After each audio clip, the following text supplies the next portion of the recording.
When I was a kid, I thought skepticism was my shield.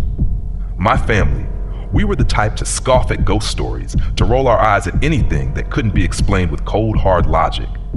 I'm Jake, and back in 7th grade, something shattered that shield and taught me a truth I carry to this day. Sometimes, your gut knows what your mind refuses to see. It was an ordinary afternoon, the kind where the house hums with quiet after school lets out. I dropped my backpack in my room, plugged in my earbuds, and lost myself in YouTube's endless scroll, a ritual to unwind. My mom's voice crackled through the phone. Ryan, my older brother, was heading to a friend's place soon, and with my parents stuck at work, I'd be alone. I didn't mind. Silence was my armor. I'd always had this nagging fear that if I stayed quiet, no unseen shadow could find me. That day, I learned how right and how wrong I was. It hit me in the bathroom, a sudden bone-rattling thud from Ryan's room down the hall. I froze mid-flush, convincing myself he was still home, fumbling with his stuff. But when I turned off the sink, the silence swallowed everything. No footsteps, no rustling, just an eerie stillness that pressed against my chest. Then I felt it, eyes on me, invisible but heavy. My stomach twisted, a primal warning I couldn't shake. I locked the door, my breath shallow, trapped in a house I thought I knew.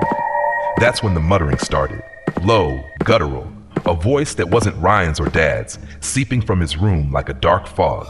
It slithered through the air, sharp with hisses I couldn't decode, chilling me to my core. Then came the pounding, slow, deliberate, a rhythm of dread marching down the hall, stopping inches from where I stood.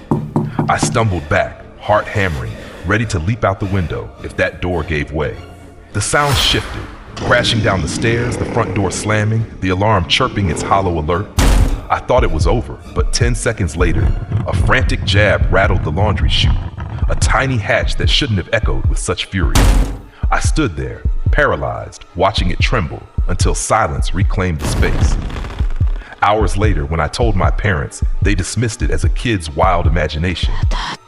Ryan, though, went pale.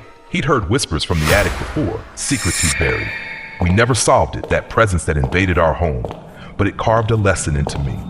Trust that quiet voice inside, the one that screams when logic fails. It's not just a story, it's a wake-up call. Want the full unraveling? Check out the channel for what haunts me still.